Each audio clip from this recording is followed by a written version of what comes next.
मिला था आपने सारे कर लिए थे डिस्कस। उसमें से चेक कर लो कोई डिस्कस। फोर्थ कर रहे हैं।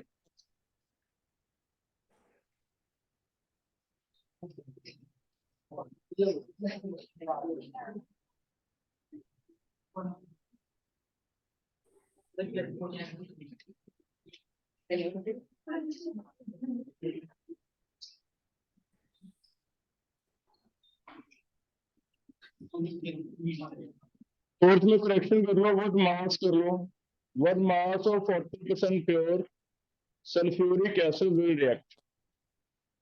क्वेश्चन नंबर फोर्थ में वॉल्यूम की जगह क्या करना है, मास।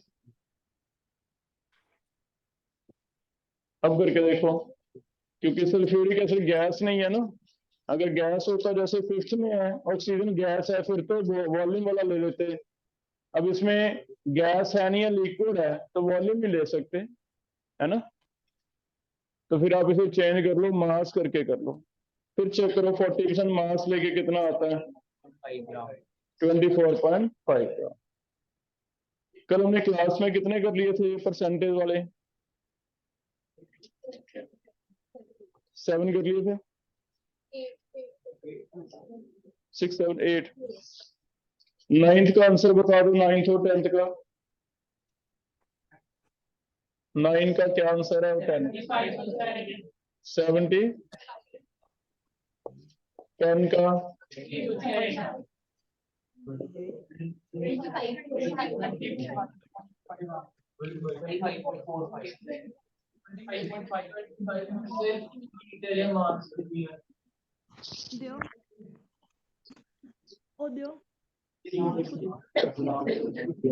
मार्क्स ग्राम लेके करना। और कोई बाकी हो गए थे।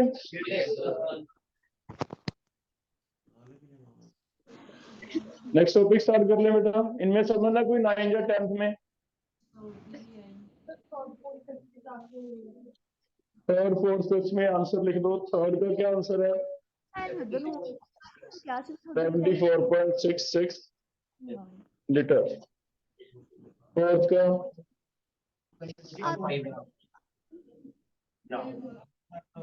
फिफ्थ का 166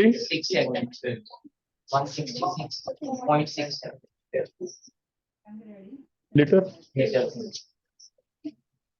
ये नोट कर लो आंसर। किसी का मैथ नहीं हो रहा बेटा हैंड रेज करके पूछ सकता है मेरे से। ये कर लिए थे कल, 5 घर से दिए। फोर्थ फोर्थ कर रहे हैं। बिना 40% पढ़े पहले सल्फ्यूरिक एसिड का वेट निकाल लो। सल्फ्यूरिक एसिड NaOH से बैलेंस करके लिखो रिएक्शन। न्यूट्रलाइजेशन है, Na2SO4 बनेगा प्लस वाटर, 2 ये आ जाएंगे। तो रेशियो आ गई moles of sulphuric acid upon NaOH। कितना रेशियो आ गया, 1/2। 2 into moles of sulfuric acid, 1 into moles of NaOH। Weight by M भर के आंसर निकाल दो। 2 into weight by molar weight 98 आएगा। 1 into वेट NaOH का 8 ग्राम बाय 40 आएगा। ये निकाल के देखो कितना आ रहा है, 24.5 इतने ग्राम आ रहा है। और 40% कल क्या सिखाया, क्या करना है रिएक्टेंट के लिए, 100/40 करना। तो इंटू 100/40 कर दो। आगे भी करना 40%। 40% प्योर का मतलब क्या है, एक्चुअल कितना रिक्वायर्ड है। 40% का मतलब 100/40। ये भी करो बेटा, ये बताओ।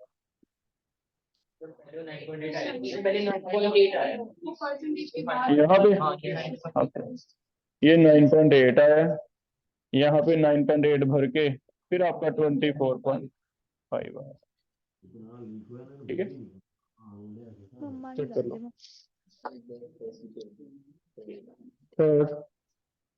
थर्ड भी ऐसी है, 6 ग्राम के लिए वॉल्यूम चाहिए एसटीपी। एसटीपी लेके करेंगे, लिखो एसटीपी, क्योंकि पीवीआरटी भी नहीं दिया है ना, तो एसटीपी लेके करेंगे। ठीक है, आगे टॉपिक कर रहे हैं, ये ले लो इसका डीपी।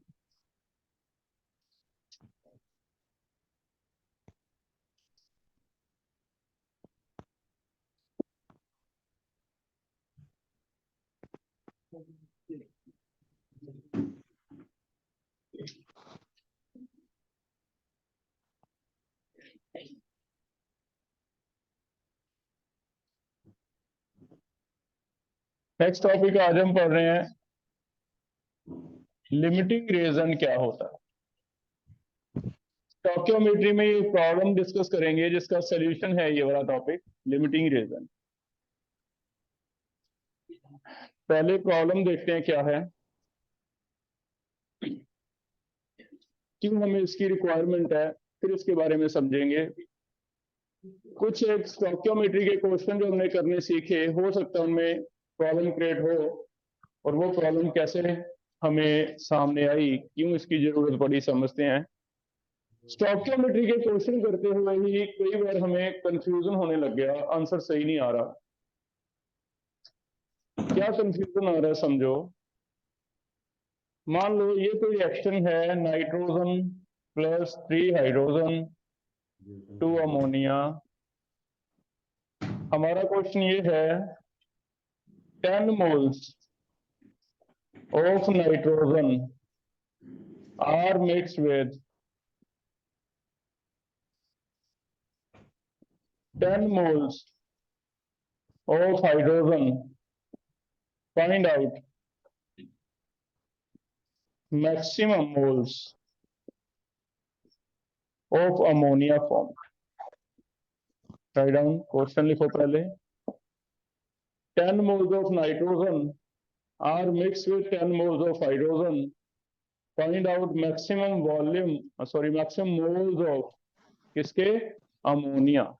अमोनिया के मोल्स निकाल दें।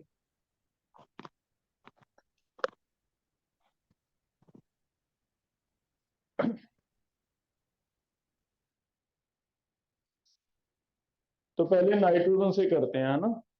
अगर नाइट्रोजन से करें तो पहला केस कर रहे हैं, फर्स्ट केस नाइट्रोजन से करते हैं। नाइट्रोजन से अमोनिया कितना बनता है, रेशो लिख ली, नाइट्रोजन और अमोनिया, ऐसे करके सॉल्व करना है आपने। सेकंड केस इसी को अब हाइड्रोजन से करके दो मुझे, हाइड्रोजन बाय अमोनिया। फिर देखते हैं प्रॉब्लम क्या है और कैसा उसका सोल्यूशन लिमिटिंग रीजन करेगा।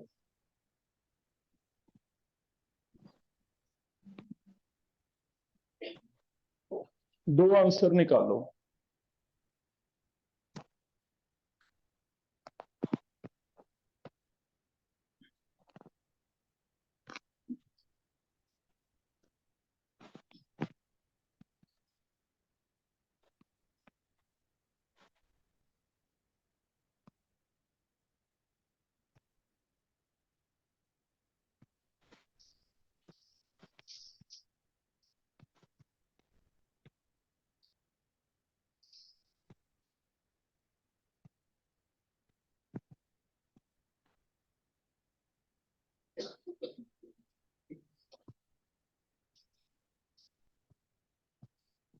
पहले का आंसर क्या आ रहा है, नाइट्रोजन से कितना अमोनिया बनना है, कितना,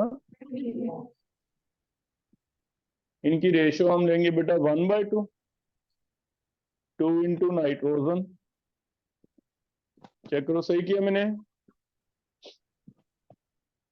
नाइट्रोजन गिवन है 10, तो फिर अमोनिया के कितने बने, 20 बने। कोई डाउट इसमें? लेकिन इसमें आंसर दो बनते हैं, कैसे, क्योंकि हाइड्रोजन भी तो दे रखा है। अगर हाइड्रोजन दे रखा है तो हो सकता है कोई इसे हाइड्रोजन से निकालने लग जाए। हाइड्रोजन के लिए 3/2 और 2 इंटू हाइड्रोजन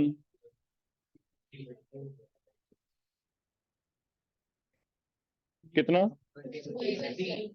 20/3 आगे। अब फिर ये तो कंफ्यूजन है ना बेटा, आंसर तो एक ही देना चाहिए आपको, मल्टीपल चॉइस में दो आंसर तो मिलेंगे नहीं। हमें वैसे ही पता है भी एक रिएक्शन में दो चीज कैसे बन सकती है, अमोनिया तो एक ही बनी है, या तो उसके इतने मोल बने हैं या फिर उसके इतने मोल बने हैं, आप एक आंसर बताओ सही से, है ना।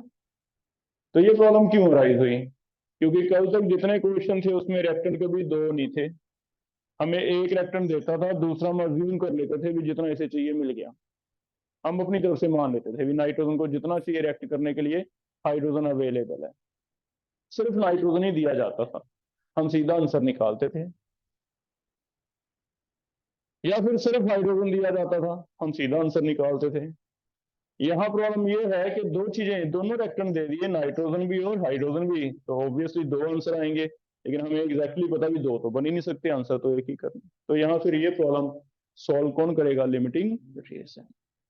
ठीक है, अब कैसे करना है, पहले हम नाइट्रोजन के 10 मोल के लिए चेक करते हैं कि अगर ये 10 मोल रिएक्ट करता है, ठीक है 20 मोल बनेंगे, लेकिन इसमें कंडीशन अप्लाई हो रही है। कंडीशन ये है कि अगर आप ऐसे बोलोगे कि अगर 10 मोल नाइट्रोजन रिएक्ट कर जाते हैं कंप्लीटली, तो जाके ये 20 मोल बन सकते हैं।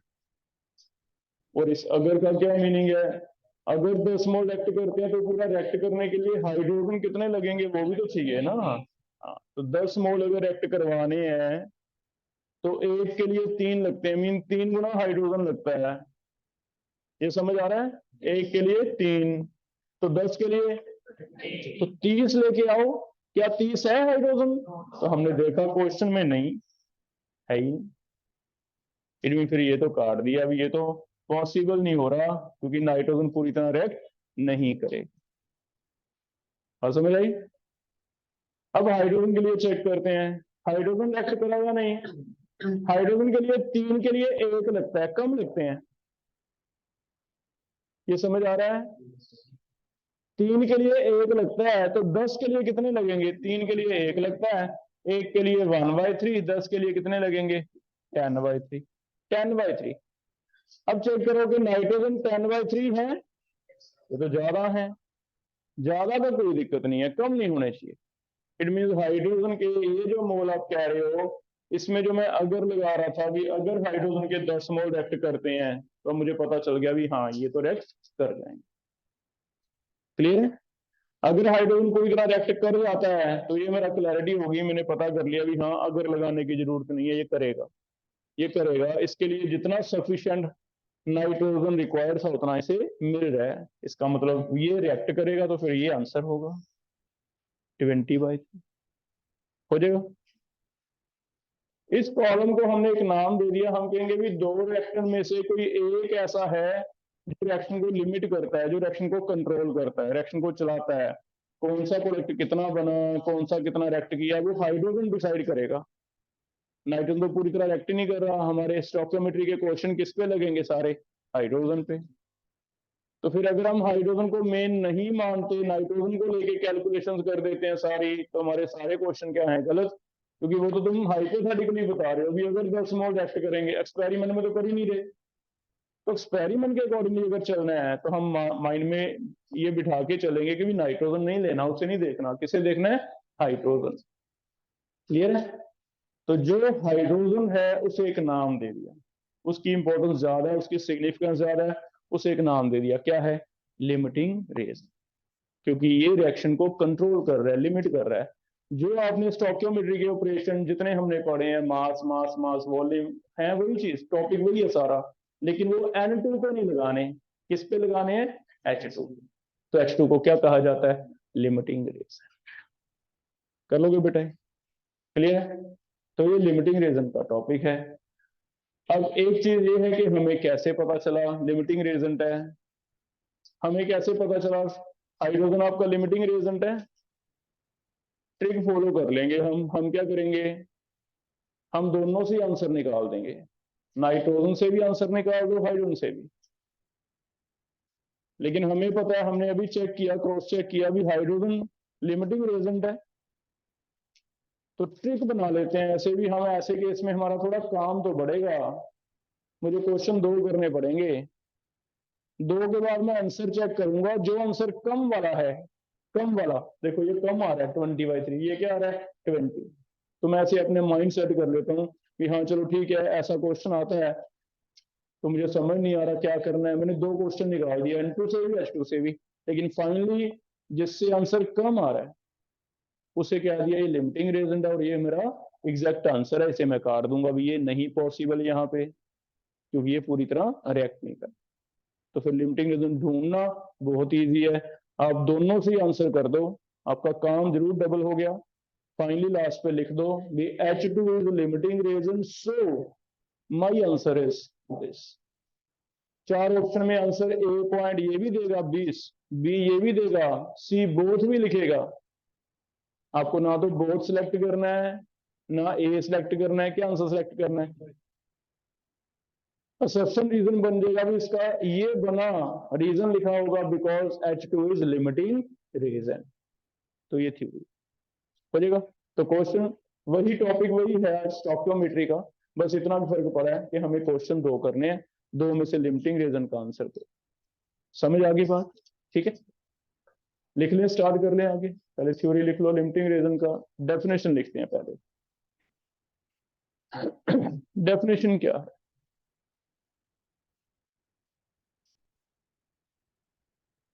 Limiting reason is that reason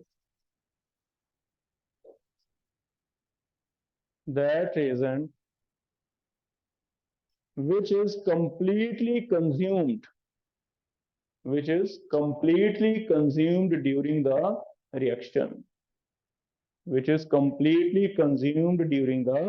reaction, जो पूरी तरह रिएक्ट कर जाए। ठीक है, नेक्स्ट टाइम में लिखो generally it is in less amount.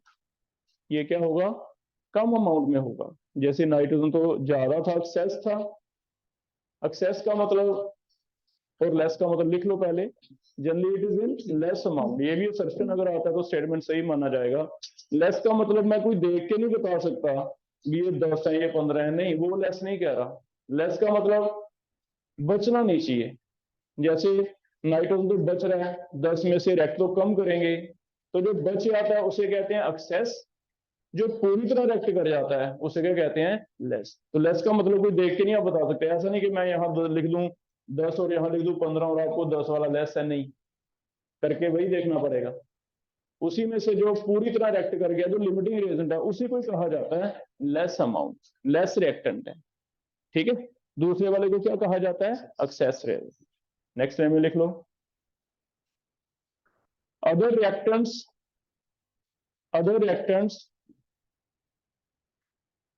Are known as, उन्हें क्या नाम दिया जाता है, ER। ER का मतलब है एक्सेस रिएजेंट। तो एक LR होगा मेन, जो सिग्निफिकेंट होगा हमारे लिए, लॉ ऑफ स्टोइकियोमेट्री फॉलो होंगे, laws of stoichiometry calculations are followed. बाकी क्या होंगे, ER एक्सेस रिएजेंट। ये हमारे लिए नॉन सिग्निफिकेंट है, non significant in reaction. Laws are not followed नहीं लिखूंगा, लॉज आर नॉट फॉलोड का मतलब यहां पे ये है कि इन्हें हमने मेन नहीं मानना। जो स्टोइकियोमेट्री के रिलेशन लेने हैं, मोल का रेशो लेना है, फिर मास वो सारा इससे नहीं कर लोगे बेटा। ठीक है, इतना समझ आ गया। जैसे इसी का असर्शन रीजन बना के लिखो, इसी में assertion is 10 moles each of N2 and H2, 10 moles each of H2, N2 and H2 on reaction gave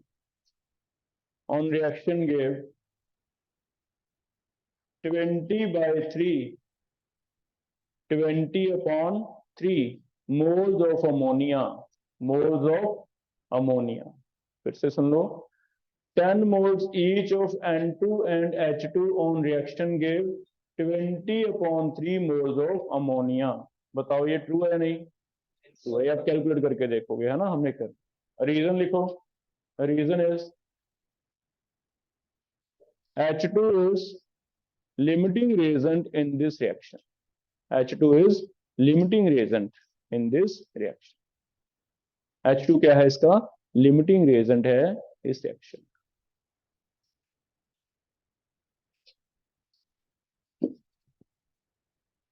करोगे बेटा? नेक्स्ट टॉपिक कर रहे हैं to find out limiting reagent। हमने फाइंड आउट कैसे किया है? To find out limiting reagent क्या क्या ट्रिक हम यूज कर रहे हैं to find out limiting reagent? Trick 1, अगर तो कोई फिजिकल रिएक्शन, फिजिकल कोई डेली लाइफ में से एक्सपेरिमेंट देता है, फिर तो आप वैसे जनरली कर सकते हो। जैसे एक आधा क्वेश्चन इसमें ये भी पूछा जाता है, कोई फिजिकल बना के दे दो लिमिटिंग reagent। जैसे मान लो मार्कर बनाने हैं, और एक मार्कर बनाने के लिए हमें दो अलग अलग पार्ट हैं, एक इसका बॉडी है प्रॉपर, एक इसका कैप है। एक मार्कर बनाने के लिए एक बॉडी रिक्वायर्ड है, एक कैप रिक्वायर्ड है। हमने एक मार्कर बनाने का एक यूनिट लगाया इंडस्ट्रियल, उसमें आगे दो पार्ट में डिवाइड कर दिया। एक ग्रुप को कह दिया भी तुम इसकी बॉडी बनाने पे लग जाओ, एक को कह दिया कैप बनाने में। अब एक दिन में कितनी प्रोडक्शन होती है वो लिमिटिंग reagent डिसाइड करेगा। कैसे? एक दिन की मैं प्रोडक्शन देखता हूँ शाम को, तो मेरे यूनिट में जो बॉडीज बनती है इसकी, वो तो मान लो बन जाती है 100। लेकिन कैप बनाने वालों का काम इजी है थोड़ा, उन्होंने बना दिए 1000। तो बताओ मैं कितने मार्कर सेल कर सकता हूँ? 100 ही सेल होंगे। तो इसलिए हम कहते हैं जो लेस अमाउंट में है, फिजिकल चीजों से ले लिया कि लेस अमाउंट में है, वो बन जाएगा। इट मीन 100 मार्कर ही हम सेल कर सकते हैं। तो इसमें जो लिमिटिंग reagent है वो कौन है? बॉडी बनाने वाले हैं। मुझे डेली बेसिस पे उनकी देखनी है प्रोडक्शन भी, उनकी कितनी प्रोडक्शन है इसकी मुझे चिंता नहीं है। इनको तो मैं बंद करूंगा थोड़े दिनों में कि तुम रुक जाओ, इतने क्या करेंगे, कैप है ना, कैप ही कैप बन जाएंगे। तो फिर ये लिमिटिंग reagent माना है। लेकिन ये देख के लेस अमाउंट में है, फिजिकल चीजों में तो पता चल जाता है। रिएक्शनों में क्योंकि कोफिशिएंट आ जाते हैं बेटा, तो सीधा देख के नहीं पता चलता भी 10 मोल 20 मोल और 10 वाला नहीं, ऐसे नहीं होगा, है ना। 20 और 30 20 वाला ऐसे नहीं होगा। फिर उसमें हमें ट्रिक लेना पड़ता है। और ट्रिक क्या है? पहला ट्रिक जो मैंने अभी सिखाया कि हम दोनों से क्वेश्चन करके देखेंगे, दोनों से क्वेश्चन करके देखेंगे, जिससे कम बनते हैं, जिससे कम बनते हैं, less product is obtained, least कह लो, क्योंकि हो सकता है रिएक्टेंट 3 भी हो। 3 reactant A plus B plus C gives D and E. A भी है 10 मोल, बी भी है 5, सी भी है। तो फिर तीनों से 3 आंसर आएंगे, तीनों में से जो लीस्ट होगा वो हमारा सही आंसर माना जाएगा। आपको 4 मल्टीपल चॉइस में से उसे टिक करना है, बाकी गलत। उसे आंसर क्या देना भी, ये क्या है? Limiting range. ठीक है, तो ट्रिक लिख लो। ट्रिक हमने ये फॉलो करना है। Trick is that reactant is assumed as limiting reagent, that reactant is assumed as limiting reagent which form least number of products, which form least amount of product, least amount of products, जिसमें least amount बनेगी। तो हम एक common product, least amount of product, amount में मोल आ गए, मास आ गया, volume, जो मर्जी, एक ही चीज कैलकुलेट करेंगे, याद रखो, ऐसा नहीं अलग अलग। एक ही चीज अलग अलग रीजन से चेक करेंगे, उनमें से जो आपको लगता है भी हाँ ये वाला कम देता है, वो क्या माना जाएगा? Limiting reagent। ठीक है, जैसे देखो एक क्वेश्चन करके देखते हैं इसका example. 20 gram each ethane and oxygen are mixed together and burned, find out weight of CO2 obtained, also find out limiting reason कौन सा है and ER कौन सा है in this reaction, limiting reason भी और ER भी। तो क्या आप ट्राई करोगे इसे? बस दो आंसर निकालने हैं, वही स्टोइकियोमेट्री का रिलेशन है, I think mass mass relation आएगा। इथेन से भी निकालना पड़ेगा CO2 और ऑक्सीजन से भी निकालना पड़ेगा CO2, दोनों से निकाल दो, दोनों से CO2 कितना कितना बनता है वो करके आपका आंसर आ जाएगा।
बुकलेट है बेटा किसी के पास? बुकलेट है इसका देखना।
कौन सा आ रहा है लिमिटिंग रीजन? ऑक्सीजन आ रहा है। और क्या आंसर निकाल रहे हो? कितना? 15.7। पहला कर रहे हैं, नंबर ऑफ मोल का रेशो क्या आ रहा है बैलेंस करके? क्या 1:2 आ रहा है? ठीक है, मल्टीप्लाई किया 2 into moles of C2H6, 1 into moles of CO2, 2 into ये दिया 20/30, एक्स निकाल दो, कितना कह रहे हो? 58.6। O2 और CO2 में क्या रिलेशन आ रहा है? 4/7/4। ठीक है, 4 time oxygen, 7 time CO2। Oxygen के लिए आ गया वेट 20/32, 7 इंटू CO2 का x/44, और x कितना आ रहा है? तो इसे सर्कल कर लेंगे भी, ये सही आंसर है। ये किससे बना है? O2 से। O2 क्या है? Limiting reagent. ठीक है, क्लियर है बेटा? पहला ट्रिक समझ आ गया? कोई डाउट है इसमें? अब इसमें एक्सेस रीजन कौन सा था? C2H6। एक्सेस रीजन का मतलब है कि वो बच गया, पूरी तरह रिएक्ट नहीं किया। तो एक क्वेश्चन ये भी बन सकता है कि अगर 20 ग्राम डाला था इथेन, कितना बच गया तुम्हारे पास? ये भी कर सकते हैं हम। देखो इसे टॉपिक बना लो। To find out amount of ER left after complete reaction. To find out amount of ER left after complete reaction. Amount of ER left after complete reaction. बच गया कितना? तो अब वो कर ले, बच गया कितना, यही वाले क्वेश्चन में कर रहे हैं। इसी एग्जांपल में हमारा रिएक्शन ये है, O2 कितना आया 3.5 गैस, 2 CO2 प्लस कितने वाटर। तो हमें ये मान के चलना है भी O2 तो 20 ग्राम रिएक्ट कर गया, ये भी 20 ग्राम है इनिशियली, लेकिन एट इक्विलिब्रियम ये तो पूरा रिएक्ट कर जाता है। ये कितना रिएक्ट करता है ये नहीं पता। अगर ये पता चल जाए कि रिएक्ट कितना करता है, मान लो X रिएक्ट करता है, let us assume X react करता है, तो फिर इसका लेफ्ट कितना होगा हम निकाल लेंगे 20 - X। ठीक है, तो आपको ये पता करना है। एक क्वेश्चन माइंड में और बना लेते हैं भी, अगर ये क्वेश्चन ऐसे आता 20 ग्राम ऑक्सीजन कितने ग्राम इथेन से रिएक्ट करेगी, वो भी तो हम निकाल ही सकते थे। 20 ग्राम ऑक्सीजन कितने ग्राम इथेन से रिएक्ट करेगी, वो पहले क्वेश्चन बन जाता, इनकी रेशियो लेके इनका कर लेते। वो जो आया कॉन्स्टेंट वो आपका X आया था माइनस करके। तो माइंड में क्वेश्चन अपनी तरफ से और जनरेट कर लेना। कैसे कि जो लिमिटिंग रिजल्ट है उसका जितना भी अमाउंट है वो दूसरे से कितना रिएक्ट करेगा। तो लिख लो, इसे क्वेश्चन बना के अलग से मुझे निकाल के देना। आपको कैलकुलेट करना है 20 gram oxygen will react with how much of C2H6। 20 gram oxygen will react with how much of C2H6। कितने C2H से रिएक्ट करेगा 20 ग्राम। तो O2 का गिवन है 20, C2H6 का X निकाल दो, और अगर इसका X आ जाएगा तो आपको 20 - X मुझे आंसर बता देना है। तो इसके लिए माइंड में अपने एक और क्वेश्चन बना देना। खुद भी लिमिटिंग रीजन तो पूरी तरह रिएक्ट कर गया, इतने ग्राम लिमिटिंग रीजन एक्सेस रीजन से कितने ग्राम से रिएक्ट करे। ठीक है,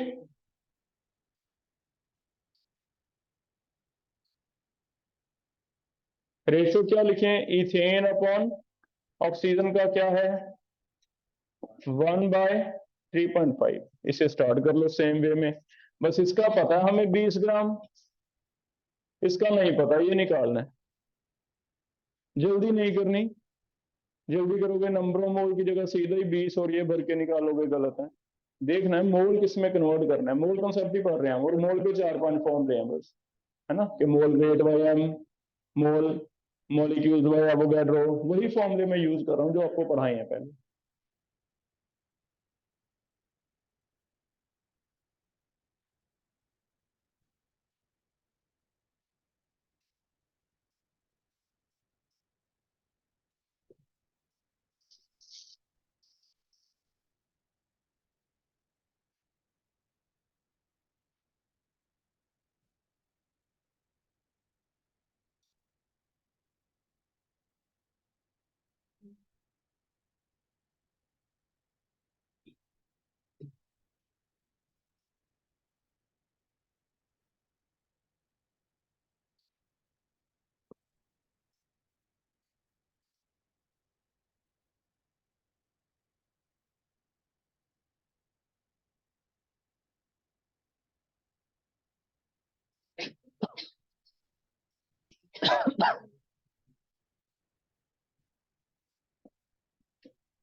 चेक करना कैसे आया आपका सॉल्व करना।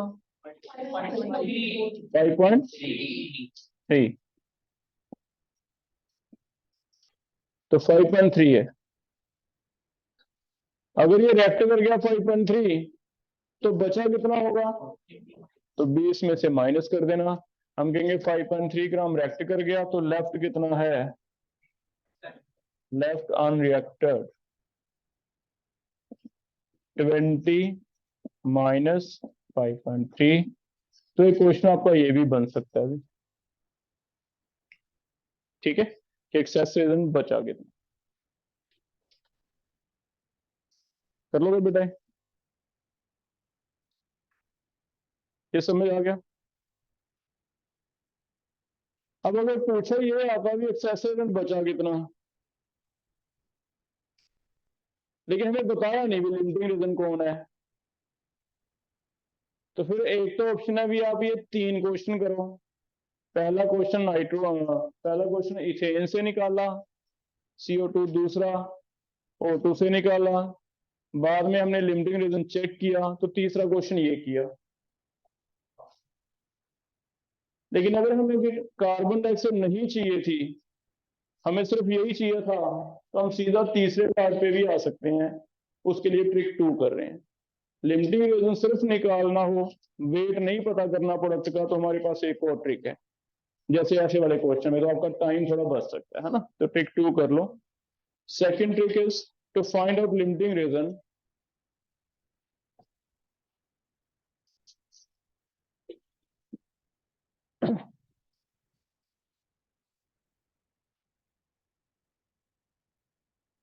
एक सिंपल ट्रिक भी है। अगर हमारे पास कोई ऐसे रिएक्शन है,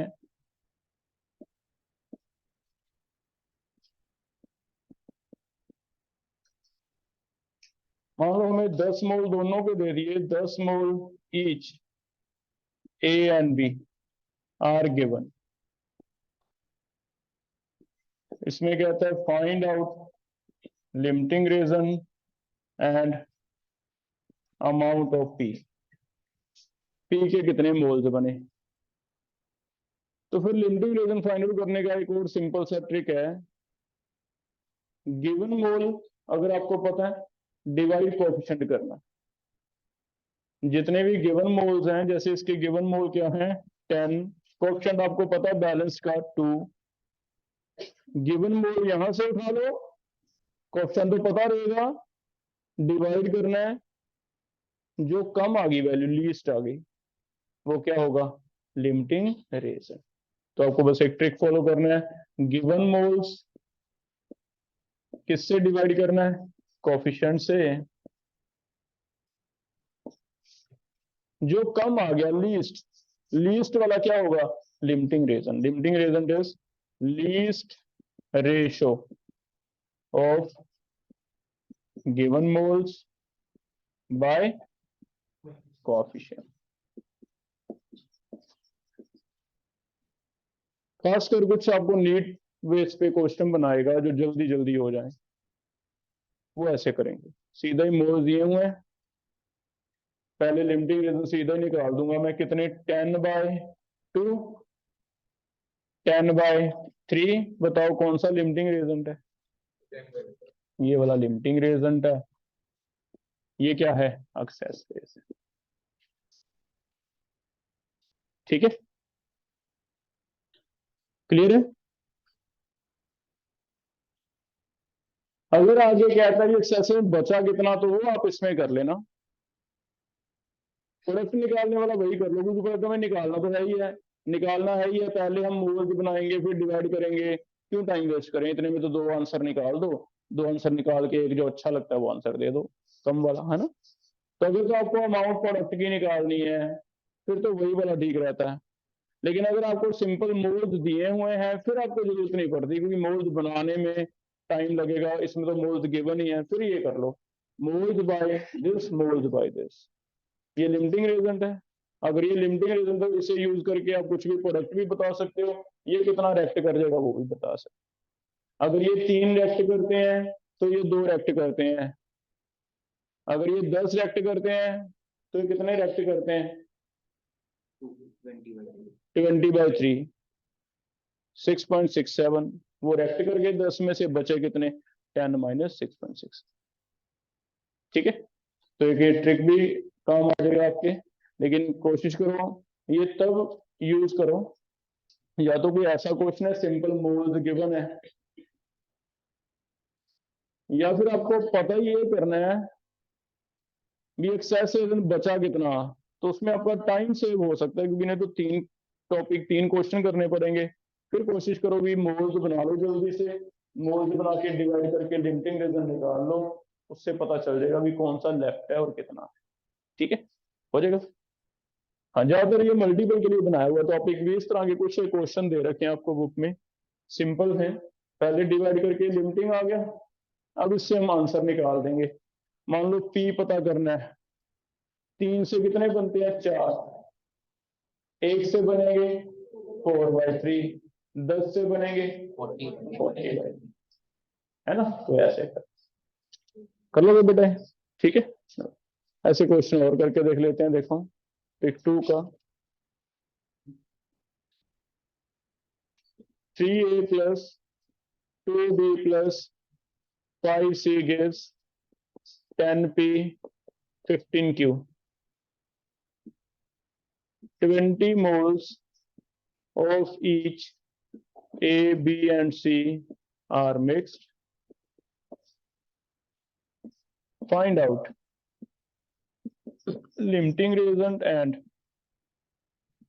amount of p and q। ये ऐसे बना के देगा, इसमें हमारा ये ट्रिक इजी लगता है कि कोएफिशिएंट से डिवाइड करते रहो फिर सीधा आ जाएगा। ठीक है,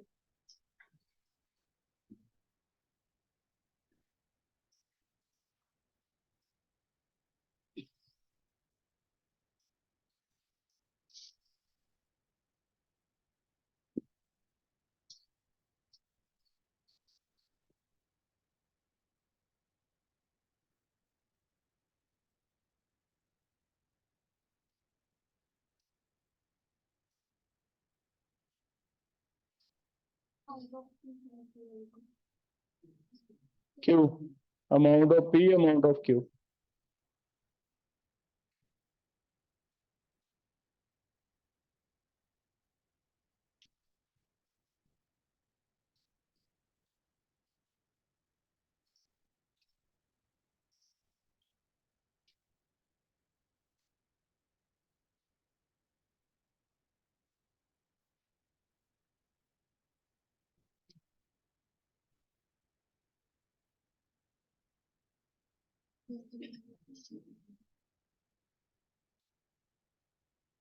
लिमिटिंग रीजन बता दो बेटा, सी आ रहा है, क्योंकि 20/5 सबसे कम आएगा 4 आएगा, ये 20/2 10 आएगा, 20/3 6 आएगा ना, तो यही कम आ रहा है। सी लिमिटिंग रेजेंट है, सी से फिर पी निकालना है, तो पहले सी और पी का ratio 5/10, 1/2, 2 into C is equal to 1 into P.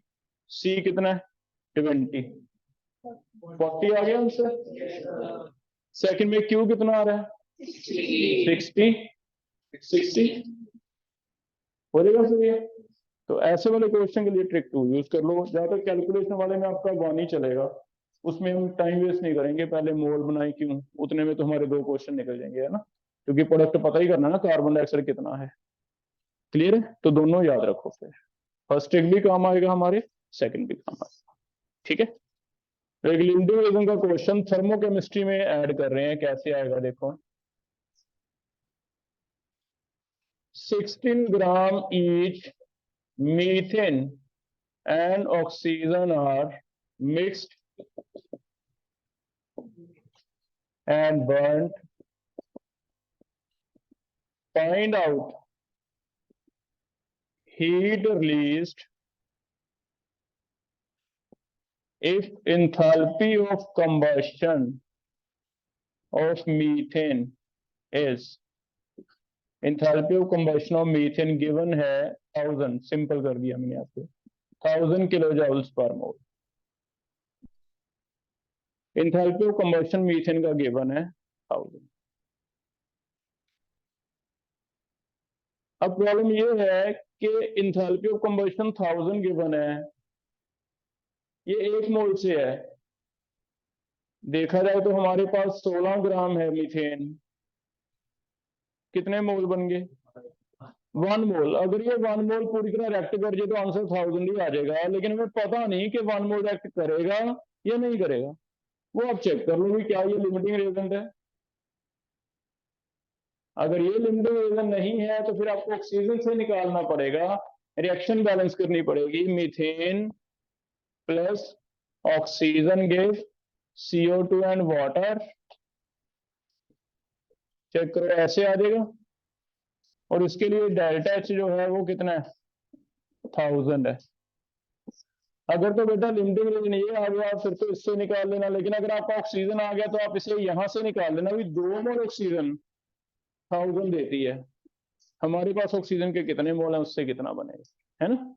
तो उसमें भी लिमिटिंग रीजन यूज हो सकता है थर्मोकेमिस्ट्री में, कि दे दे मीथेन और आपने सीधा क्वेश्चन पढ़े अभी, हाँ मीथेन का दिया, सीधा 16 ग्राम पे निकाल दो, क्या इश्यू है ना, ऐसा है नहीं। लेकिन चेक करो, मुझे लगता है ऑक्सीजन आ रहा है, आपका लिमिटिंग रीजन चेक करना आ रहा है ना।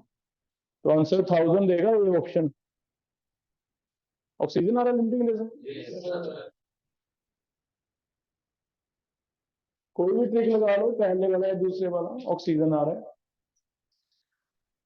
पहला ट्रिक, सेकंड वाला लगा के देखते हैं। मीथेन के मोल्स कितने बने हैं? 1, 1/1। ऑक्सीजन के भी मोल इजिली बन जाएंगे 16 ग्राम के, तो 0.5, 0.5/2 कितना आ गया? 0.2। तो कौन सा लिमिटिंग रेजेंट है ये लिमिटिंग रेजेंट है। ये चेक करो, याद है वहां एक वर्ड आता था थर्मोकेमिकल इक्वेशन। तो केमिकल इक्वेशन में आगे वर्ड थर्मो, इसका मतलब क्या था? डेल्टा एच पे भी लॉ ऑफ स्टोइकियोमेट्री लगेंगे आपके, सेम है सारा। ये जो डेल्टा एच है इसकी स्टोइकियोमेट्री साथ साथ 1 आती है, वो तब है जब इसकी 1 है इसकी 2 है। इसका मतलब ये 1000 तब है अगर 1 मोल मीथेन बर्न करे या फिर 2 मोल ऑक्सीजन बर्न करे। अब मीथेन तो आपका बर्न ही नहीं कर रहा, तो फिर ऑक्सीजन पे शिफ्ट हो जाते हैं, हमारा फोकस लिमिटिंग ये आ गया। इसके बारे में हमें ये पता है कि अगर इसके 2 मोल है तो 1000 निकल जाएगी, 2 मोल से 1000 निकलेगी, लेकिन मोल तो 2 है नहीं, 0.5 है। मोल कितने हैं हमारे पास ऑक्सीजन के? 0.5 है ना। तो 0.5 से 1000 तो नहीं निकलेगी, कितनी निकलेगी? 250। तो आप ऐसे कर लो कि 2 मोल होते तो 1000 निकल जाती, एक होता तो 500 निकलती, 0.5 है तो आधी कर दो, कितनी निकलेगी? 250। तो ये क्वेश्चन आपको थर्मोकेमिकल क्वेश्चन में भी लिमिटिंग रीजन देगा। इंथैल्पी ऑफ कंबशन मीथेन का हमने जल्दी से मीथेन से निकाल दिया आंसर, लेकिन ऐसा है नहीं, मिक्स कर दिए दो चैप्टर, मोल कंसेप्ट बीच में हो जाएगा। एक और ट्राई करना, एक और दे रहा हूं। 30 ग्राम ethane is mixed with 30 gram ethane is mixed with 32 gram oxygen. 30 gram ethane is mixed with 32 gram oxygen and burn कर दिया। If enthalpy of combustion of ethane is enthalpy of combustion of ethane is 1500 kilojoules per mole. Kilojoules per mole. Enthalpy of combustion of ethane is 1500 kilojoules per mole. Find out heat released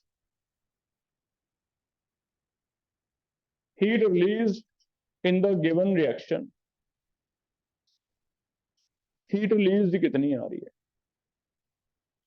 तो ऐसे question में भी trick 2 काम आ रहा है हमारे, क्योंकि हमें तो प्रोडक्ट तो निकालना ही नहीं है, हमें तो निकालनी है डेल्टा एच। तो फिर पहले मोल्स बाय कोएफिशिएंट करके पता कर लेंगे लिमिटिंग रीजन। तो ऐसे ट्रिक 2 भी बहुत काम आएगा।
इथेन के गिवन मोल्स कितने बन गए बेटा? 1 बन गए। गिवन मोल 1 बन गए, डिवाइड 1। ऑक्सीजन के कितने बने? 1 बन गया, डिवाइड 3.5। कौन सा लिमिटिंग एजेंट है? तो हमें अब थर्मोडायनामिक्स सीधा नहीं कर देना, एंथैल्पी ऑफ कंबशन इसकी इतनी है, इतने ग्राम से इतनी, तो इतने ग्राम से कितनी नहीं है, ऐसा नहीं होगा, है ना। हमें पहले लिमिटिंग रीजन से करना पड़ेगा। ये 1 मोल से देखो कितना बनेगा, डेल्टा एच कितना दिया हुआ है बताओ, प्लस का या माइनस का? It is always minus. Except एक जगह पॉजिटिव भी लिखवाया है, नाइट्रोजन। एक जगह ऐसा लिखवाया जिसकी कंबशन नहीं हो सकती, कोई हाइड्रोजन था जिसकी उसे ऑक्सीडेशन कहते ही नहीं कंबशन फ्लोरीन को, है ना। तो ऐसे अब देखो एंथैल्पी ऑफ कंबशन आपको आगे पता चल गया। एंथैल्पी ऑफ कंबशन किसकी ज्यादा है? जिसमें कार्बन ज्यादा है या हाइड्रोजन ज्यादा है। अगर नंबर ऑफ कार्बन सेम है तो जीओसी से रिलेट करो, नंबर ऑफ कार्बन सेम है तो stability inversely proportional to stability, है ना। तो एंथैल्पी ऑफ कंबशन हमने थोड़ा जीओसी में भी पढ़ा है, ठीक है। कैसे करें फिर बताओ? 3.5 मोल अगर ऑक्सीजन है, 3.5 मोल्स ऑक्सीजन गिव्स कितनी हीट? 1500। 1 मोल गिव्स 1500 बाय 3.5, कितने मोल्स है? 1 मोल, ये बस इतना आ जाएगा आंसर, 1 ही दिया हुआ ना हमें। 1 मोल ऑक्सीजन से कितना निकले। तो ऐसे लिमिटिंग रीजन काफी इंपॉर्टेंट टॉपिक रहता है, कर लोगे बेटा? क्लियर है टॉपिक?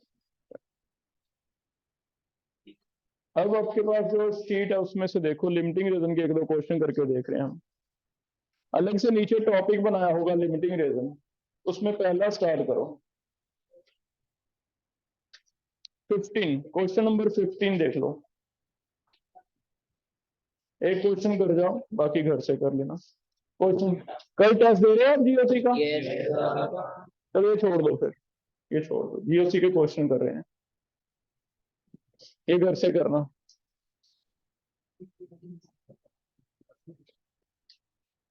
कुछ क्वेश्चन जीओसी के करके दो। पहला स्टेबिलिटी का टॉपिक है, पहला पार्ट है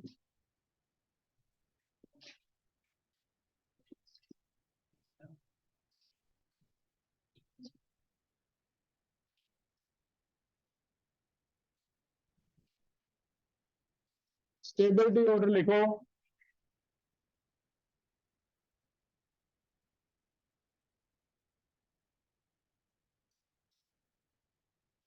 second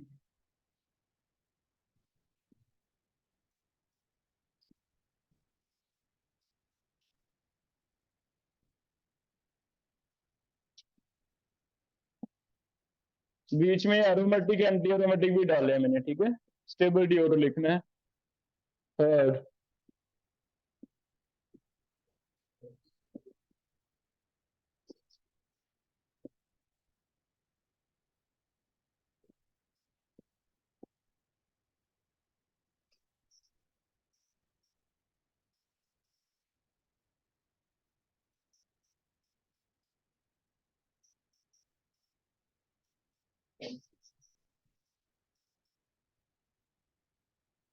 hyper conjugation, stability order alkenes का।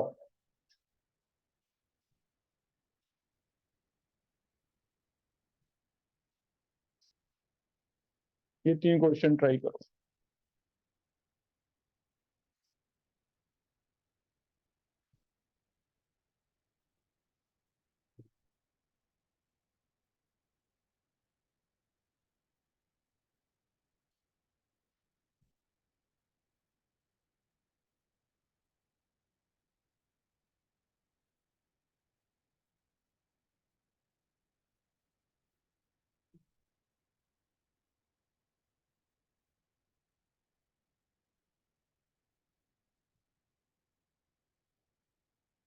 क्या ए पार्ट में कोई सीपीएम है? कौन सा? तो मैक्सिमम तो पता चल गया।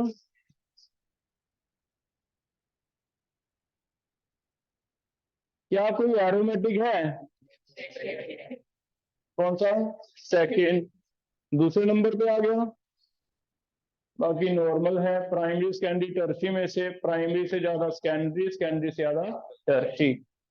जितने ज्यादा डोनेटिंग उतना ज्यादा स्टेबिलिटी, चाहे हाइपर कंजुगेशन कह लो, है ना।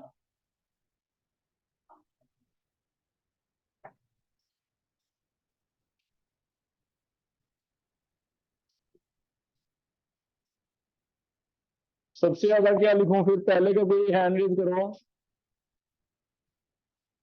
दीप्तांशु। सबसे ज्यादा, उससे कम, उससे कम। यस, 3 पहले आएगा। भी हाइपर कंजुगेशन ज्यादा है। ये वाले मिथाइल के 3 H क्या है? ज्यादा है। वैसे भी थोड़ा सा माइंड में बिठाओ। कार्बोकेटाइन एंड रेडिकल प्राइमरी से ज्यादा सेकेंडरी, सेकेंडरी से ज्यादा टर्शी। कभी और कुछ ना लगा हो तो आप इससे भी कर सकते हो। ठीक है। नेक्स्ट में सीपीएम जैसा तो कुछ होता नहीं।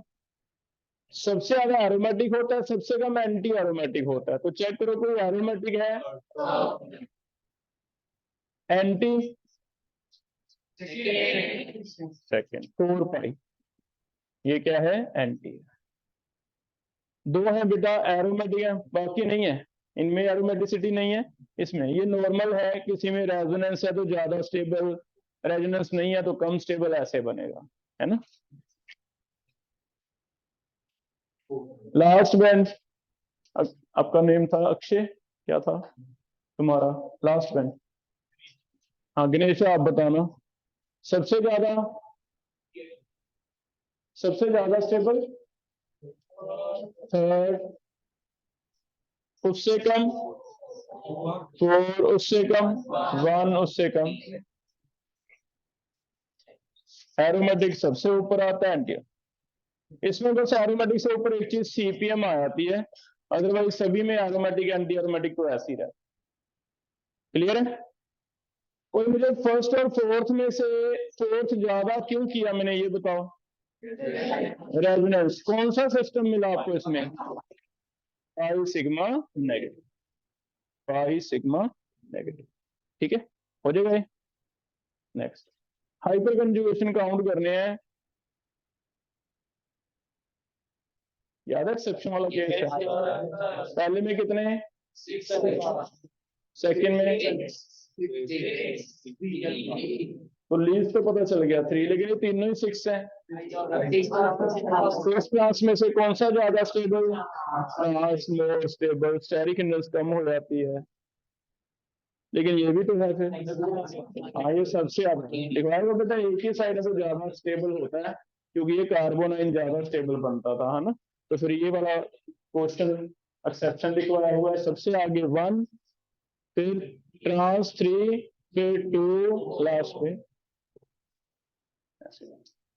ठीक है, तो वो स्टेबिलिटी के क्वेश्चन आएंगे।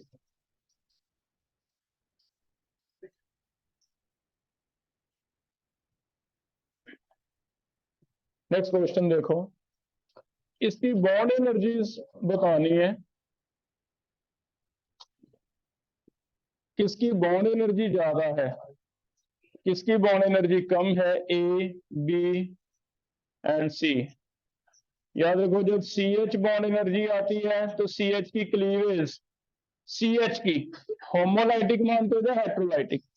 सी एच, क्या इनमें डिफरेंस है? इलेक्ट्रोलाइटिक होमोलाइटिक मानते हैं। तो हम अपनी तरफ से जनरलाइज करते हैं भी सी एच का क्या रहा है, तो होमोलाइटिक ही होगा। अगर होमोलाइटिक होगा तो बताओ इंटरमीडिएट क्या बनाएंगे? रेडिकल। तो जितना रेडिकल ज्यादा स्टेबल होगा उतना इक्विलिब्रियम फॉरवर्ड में जाएगा, मींस बॉन्ड वीक होएगा, बॉन्ड एनर्जी कम होएगी। तो इसमें रेडिकल की स्टेबिलिटी को खास कर सीधा नहीं पूछा जाता। वही क्वेश्चन है कि रेडिकल की स्टेबिलिटी है, लेकिन रेडिकल की स्टेबिलिटी ज्यादातर बॉन्ड एनर्जी से रिलेट हो जाती है। जितना ज्यादा स्टेबल है स्टेबिलिटी ऑफ रेडिकल, उतनी बॉन्ड एनर्जी कम हो जाएगी, क्योंकि जल्दी टूटेगा बॉन्ड, जल्दी बनेगा। ठीक है, तो कई बार इंटरमीडिएट जो बनाना है उसने, उसकी स्टेबिलिटी को बॉन्ड एनर्जी से भी लिंक कर लेगा। सी एच के केस में आपको खुद प्रेडिक्ट करना, नहीं तो बताया जाता है इसमें कार्बोकेटाइन बनता है या कार्बोनेट। तो जितना इंटरमीडिएट स्टेबल है अगर ये चीज स्टेबल है तो रिएक्शन जल्दी जल्दी आगे जाएगी। जल्दी आगे जाने का मतलब मुझे तो हेल्प होगी, मैं इसे तोड़ने वाला हूँ, ये जल्दी टूटेगा। तो तुम्हें देखना है कि फर्स्ट सेकंड थर्ड में से कौन सा ज्यादा स्टेबल है। सी। हाइपर कंजुगेशन 9, 6 है ही नहीं। तो more hyperconjugation more stability, more stability means less bond energy. अब ये फिर से थर्मोडायनेमिक्स में ऐसा क्वेश्चन आ रहा था, मैंने कटवाया था आपको, तब आपको याद होगा सेट 2 थी, मैंने कहा था ये जीओसी में आ जाएगा। वहां बॉन्ड एनर्जी कंपैरिजन था सीएच बॉन्ड का, और सीएच बॉन्ड का बॉन्ड एनर्जी कंपैरिजन वहां नहीं आ रहा था हमें, लेकिन अब तुम दोबारा पढ़ोगे तो तुम्हें माइंड में आ जाएगा, है ना, कि जितना ज्यादा रेडिकल स्टेबल उतनी बॉन्ड एनर्जी कम है सीएच की। थर्मोडायनेमिक्स तो कहते हैं सीएच की तो सेम ही रहनी चाहिए, लेकिन हाँ जीओसी में उसमें भी थोड़ा थोड़ा फर्क है, ऐसा नहीं बहुत ज्यादा है। ऐसा है कि 410 है, 407 है, 404 है, 403 है, ऐसा कुछ है ना। ऐसा नहीं कि 400 का 200 हो जाएगा, नहीं, कोई 2, 4, 5, 7 इतना फर्क पड़ता है। ठीक है, हो जाएगा अभी। एसिड और बेंजोइक एसिड कौन सा ग्रुप है जो ज्यादा करता है। ऑर्थोफैक्ट सबसे आगे रखना है।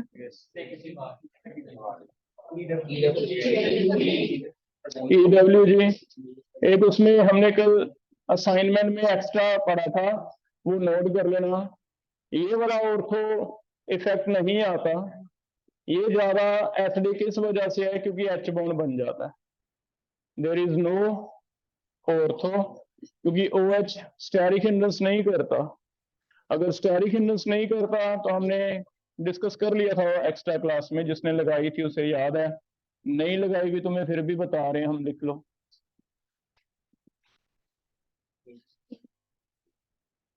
ये बनेगा C नेगेटिव, इनमें क्या बन जाता है H बॉन्ड, तो ये वाला H बॉन्डिंग की वजह से ज्यादा स्टेबल है, ना कि ऑर्थो, क्योंकि ऑर्थो के लिए स्टेरिक हिंड्रेंस होनी चाहिए। हमने पढ़ा ना OH नहीं करता ऑर्थो से, NH2 करता नहीं करता, तो ये ऑर्थो इफेक्ट नहीं कर सकते, है ना, कॉज भी नहीं करेंगे, खुद में नहीं होता तो कॉज कैसे कर देंगे, तो स्टेरिक हिंड्रेंस इनकी नहीं है, तो यहाँ no ortho effect, but more acidic फिर भी यही होगा, मोर एसिडिक ऑर्थो की तरह ही आ जाएगा, more acidic because of H bonding, H bonding की वजह से ज्यादा है। ठीक है, तो यहाँ स्टेरिक हिंड्रेंस नहीं है बेटा, ऑर्थो इफेक्ट नहीं होगा। इसी के बेस पे बताओ,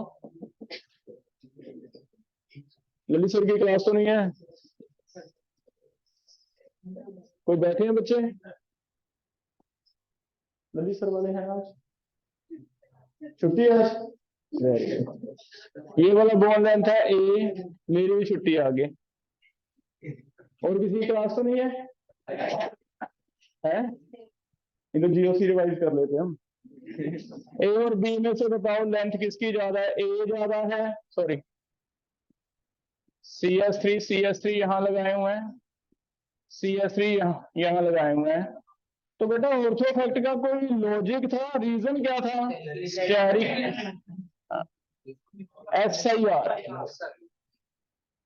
SIR था, तो दोनों में से बताओ किसमें SIR है, ए, क्योंकि SIR स्टेरिक हिंड्रेंस आ जाएगी ऑर्थो पे, है ना, SIR, इसमें नो SIR। आगे कोई एक्सप्लेन करो फिर क्या आंसर आया। ए में डबल बॉन्ड नेचर नहीं है, क्योंकि ए में रेजोनेंस नहीं होगा, due to SIR there is no double bond, resonance नहीं है, डबल बॉन्ड नहीं है, तो इसमें सिंगल बॉन्ड करैक्टर ज्यादा है, सिंगल बॉन्ड की लेंथ ज्यादा होती है, डबल बॉन्ड की लेंथ क्या होती है, कम, तो इसमें लिखेंगे रेजोनेंस की वजह से पार्शियल डबल बॉन्ड, लेकिन इसमें नो रेजोनेंस तो सिंगल बॉन्ड,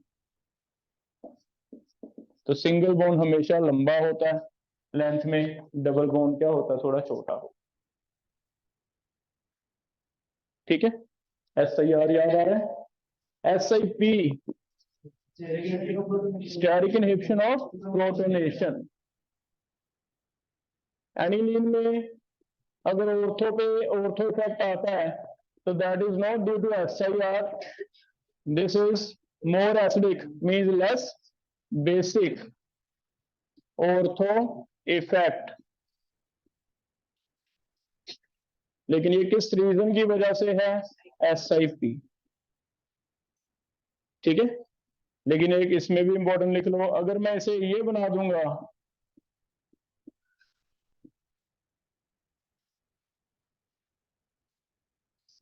अब इसमें SIR हो जाएगा, क्योंकि ये बड़े ग्रुप लगा दिए ना, बड़े ग्रुप लगा दिए तो ऑर्थो इफेक्ट आ गया। वो ऑर्थो इफेक्ट ये वाला नहीं लगेगा, अब इसे आप ऑर्थो इफेक्ट नहीं कहोगे, आप कहोगे SIR।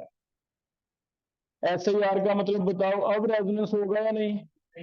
नहीं होगा। देयर इज नो और लेस कंजुगेशन, नहीं हो रही या बहुत कम हो रही। इसका मतलब दिस इज मोस्ट बेसिक। तो जैसे इसमें बेसिडी कम होती है ऑर्थो की वजह से, इसमें ऑर्थो की वजह से बेसिडी क्या होगी? ज्यादा। तो ये वाला अलग से लिख लो। ऑर्थो इफेक्ट क्या बताया था? यहाँ पे ए के ऊपर दो अलग से एटम आए, एच ना आए, यहाँ पे भी कोई एटम आ जाए एच ना हो, तो ये वैसे वाला सिस्टम बन गया। मैंने एच हटा दिया, ये लगा दिया, तो फिर क्या आ जाएगा? SIR। घूम जाएगा। अगर ये घूम जाएगा तो लोन पेयर कंजुगेशन में नहीं जाता। अगर लोन पेयर कंजुगेशन में जाता नहीं तो बेसिटी क्या होती है? ज्यादा, है ना। बेसिक में हमने सीधा EDG नहीं लिया था, बेसिक में लिया था पहले मोर कंजुगेशन लेस बेसिसिटी। पहले कंजुगेशन देखते हैं, मोर कंजुगेशन लेस बेसिसिटी। हाँ, अगर कंजुगेशन से नहीं निकलता आंसर, फिर देखते हैं EDG से ज्यादा बेसिक, EWG से कम। ठीक है बेटा, चलो फिर इतना कराओ। अब इसमें मतलब ज्यादा एप्लीकेशन पार्ट आएगा, फिर उसमें क्या इंडक्टिव है क्या रेजोनेंस है वो हमने कर लिया। ठीक है।